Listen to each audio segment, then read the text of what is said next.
Do you think real estate investing is not for you? A new online investing platform opens up real estate investment trust to the average everyday person. And also, Strafford County's housing boom continues. Let's cut to the chase.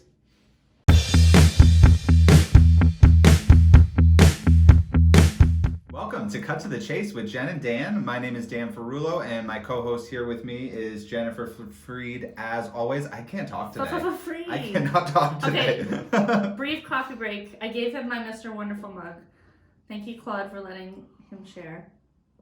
Is he going to be mad that I'm using the Mr. Wonderful He isn't, mug? But the other half of our mugs say, like, I love you, my Valentine love. I'm glad you didn't give me that one. So, like, the fact that I didn't give you, like, all our Valentine mugs. Thank you. We'll stick with Mr. Wonderful. Yeah, that one works. So how you doing today, other than fine? Apparently I can't talk, but otherwise, it's a pretty fabulous day. How about for you? Excellent. That's good.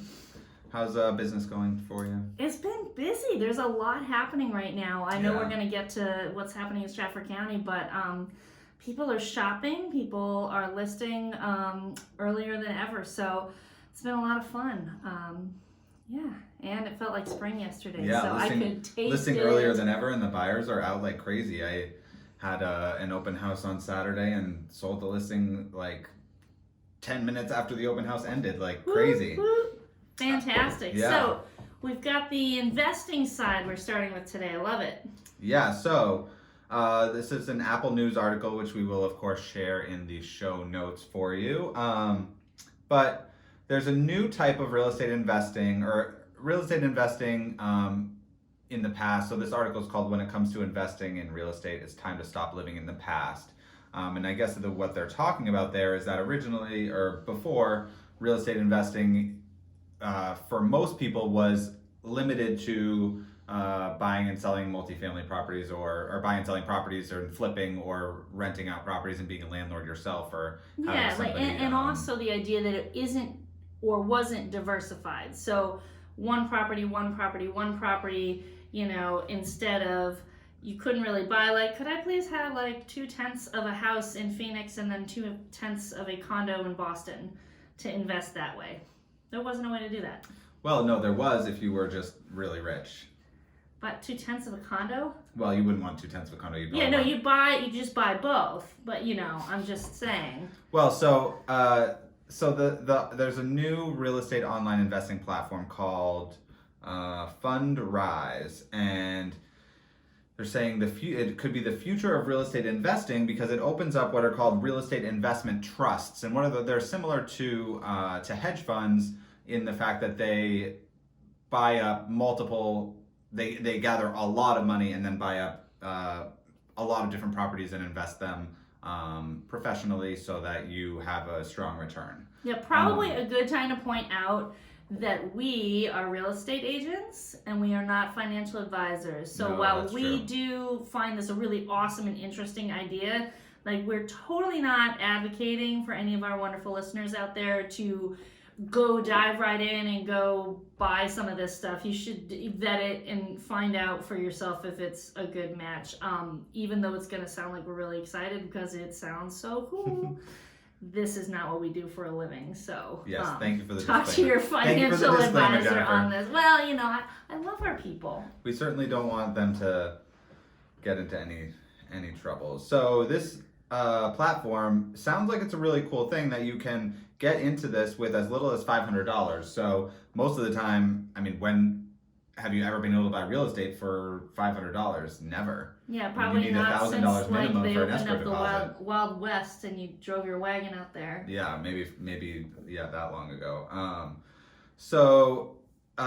They offer. There's 3 types of accounts that they offer based on the amount of money that you want to invest and your investing experience, and different types of strategies. Whether you want to get maximum quarterly dividends, long-term growth, or if you want like a balance of in between. Mm-hmm. So seems like there's a wide variety of options for people depending on what you're most comfortable with and what you're looking for with your investment goals. And looks like the returns as well can be pretty good. 8.7 to 12.4% between annual returns between 8.7 and 12.4%. That's certainly not a bad return. Yeah, and there are certainly these programs are picking markets where the growth has been proven thus far, and are selecting properties that have the return on investment and the cap rates that are going to, be useful for them, because they are going to collect some fees. Of course, I'm sure. And then they have to pay everybody. So they are making sure, in general, that everybody can make money with these ventures. Yeah, for sure. But overall, looks like something that might be interesting to take a look into. Especially if you don't have 10, 20 grand to put down to buy a multifamily property or something like that. Kind of gives you the option of getting in on a different type of it's opportunity. A fun idea. I mean, if we crowdfund everything else from, honeymoons when people get married to, helping a family after a fire, we can kind of crowdfund some investments too on our own, be our own little piece. One time my brother's friends wanted him to come home from Colorado, so they did a GoFundMe page so that he could come back for like a weekend. How crazy is that? I love it. I mean, I think that's hilarious. I love it. I'm trying to figure out which brother this would be, but I'm not getting you into trouble on the air, so we're going to skip over that. For the record, I like both of his brothers. I love this one. I love current market stuff. Yeah, so Strafford County's housing boom is continuing. And so you've got the numbers on the big screen. So I'm going to let you deliver them. Yeah, no, I've got all of our sound stuff, and Crabby McCrabberson, the computer over here, wasn't going to give me articles at the same time. So it's like single task. Our computer's supposed to multitask for us. It can. It just today it wasn't having it. So I'll let you be the article guy. I've got it on my phone here too, but I don't want to.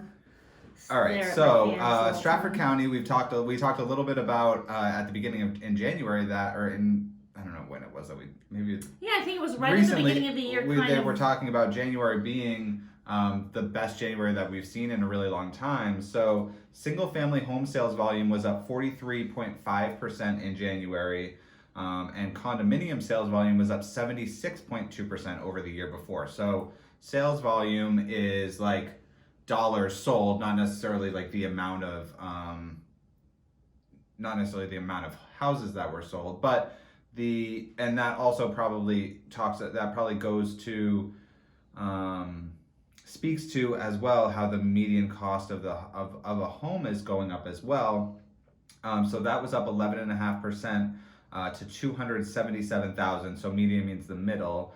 And the median price of a condo was up 1.5% to $200,000, and that's the highest that it's been since May of 2018. So what is contributing to all of this? Well, I think, when I read that first number about just how high the sales volume is in January, I think it's a sign of the frustration that buyers are feeling, and then everything that goes along with that. So we have a lot of agents who are have buyers who actually for a couple seasons now haven't found a home, or have found one but have been outbid on it. So those agents now, on behalf of their clients, are kind of going out seeking more properties to hit the market. So this is becoming more and more common knowledge. Like the more unusual cycles we have, the more people are starting to hear about it, because the first season it happens, only the people that are, buying and selling really take notice. But, after you have 3 separate buyer pools, let's say, and 3 separate seller pools that go through it, then it's talked about quite a bit more because so many more people have experienced it. So I think that's part of it. And the other thing is, I think that the mild temperatures, I know we knock it, but it was such a mild January. I think when people said, actually, there's a lot of people shopping right now, people looked outside and went, well, yeah, actually, like the weather's not that bad. I think there's this perception that we have to put our whole life on hold until spring. And in spring is when you sell your house. Well, when is spring in New England anyway? We don't really know. No, I know. But what that does tell us is that definitively the spring market completely started in January. With numbers like that, 43% up for volume, even if you include the increased house price of 11.5% for a single family home, Yeah. That's still so many more homes than the prior January, and January is usually a very sleepy month. Yeah. So the fact that January's hopping lets you know the spring is here. It does, and obviously Puxatawny Phil did not see a shadow, so clearly that means that spring's coming soon. Anyways, so a couple of other stats. Pending sales in January were up 7.9%, and days on market are down by 17.3%. So things are selling quicker, selling more, or going under contract. More quicker, things are selling, and then they're selling faster. And Lawrence Yun, who is the chief economist for the National Association of Realtors, is forecasting 4% growth in appreciation of home prices as well over the next year. So it sounds like the market more of the same. Yes. Yeah, I mean, but more Strafford of the same, County, but starting earlier. Yeah, and Strafford County, I mean, is a great place for people to buy in because homes are still relatively affordable, and there's so many great towns that you can choose to live in that it makes it that when people are, because Rockingham is starting to get so expensive, I think that we're going to continue to see people trying to move this way a little bit because we're still pretty close to where the important things are that are going on in like Portsmouth and such. Well, and I also think that, Strafford County is so large, it's a perfect microcosm of what's happening in southeast New Hampshire. We have some towns that have great affordability, and we have some towns that offer no affordability for people. So the fact that all of that is in the mix and we're still seeing numbers like this, really kind of shows how healthy overall things are. Yeah. It's kind of a good slice. Yeah, absolutely. So it seems like they're saying national median national median home price growth is in no danger of falling due to inventory shortages and will rise by 4%, which I already had said. And new construction market sales to increase 10% in the year ahead. So it sounds like they're going to start building more and more homes, which is also going to be really, really helpful for us. I know our building has gotten better in the past, year or two. Compared to the rest of the country, though, like we aren't really seeing relief in our housing inventory because of increased, new construction. That's going just as fast as everything else is. As most of people know, we don't have a whole lot of places to put new construction, new neighborhoods and whatnot, compared to other states that are much younger than we are. So we don't quite get the boost from those national new construction build numbers. Right. Well, anything more to add? It sounds like was a crazy January. Sounds like it's going to be a crazy spring coming up. So we'll keep coverage on what's going on here in our local market. Just keep everybody updated. Yeah, and, keeping it fun. Keeping it caffeinated. And drop us a line with your questions. Let us know how things are going for you. Yes, we'd love to hear from you. And your thoughts on things. Yes. So thanks for tuning in. It's been Cut to the Chase. Have a great day. Bye.